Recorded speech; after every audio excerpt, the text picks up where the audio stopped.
Hi there, this is the Module 9 video. So in this module, we're going to continue working with the idea of confidence intervals. So in Module 8, you saw that confidence intervals give us a way to take the information in a single statistic, and what we can do is we can construct an interval, and so that interval is a range of numbers, and what we can say is that is a range of reasonable values for the parameter. And what you saw is the way that a confidence interval is constructed is it really relies on the information from a sampling distribution. In other words, the behavior of the statistics from repeated sampling to construct the length of that interval in such a way that it's informative, but we are accepting some kind of risk in there. In other words, we accept that there's a possibility that our interval is not going to contain the parameter.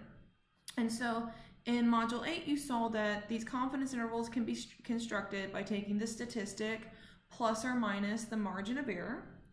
And you also saw that they have very particular interpretations. And so you saw how to write out those interpretations and the different pieces they need to have. Now, what we didn't go over, though, was how to actually calculate the margin of error. And so we've looked at 4 different types of statistic parameter sets in this course. We've looked at a single mean, a single proportion, a difference in means, and a difference in proportions. And for each of those 4 scenarios, the formula for the margin of error changes a little bit. So in these notes, we're going to look at what those formulas are for the margin of error and how you can calculate that. So you can kind of think of learning how to calculate these confidence intervals as working in steps.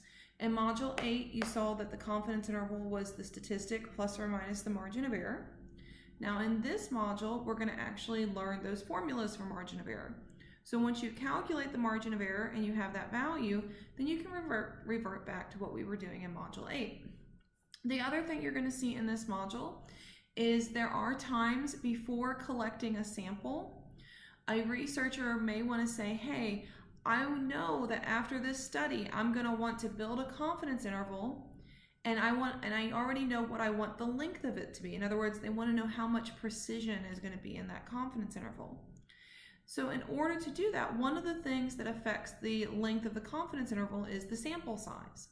So if we know what length we want the confidence interval to be before we ever collect the sample, what we could do is talk about or find the correct number of people to sample or find the sample size so that we have that specified margin of error.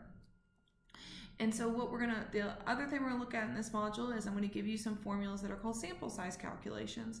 And so these are gonna be calculations that say, hey, if I know once I get done with this study, I'm gonna wanna compute a confidence interval and I'd like the margin of error to be this length, how many people should I survey? And so we'll also do those calculations. So as always, if you have any questions, please use that general discussion board. I'm more than happy to answer. And then other than that, don't forget that our module after this one is going to be our next exam.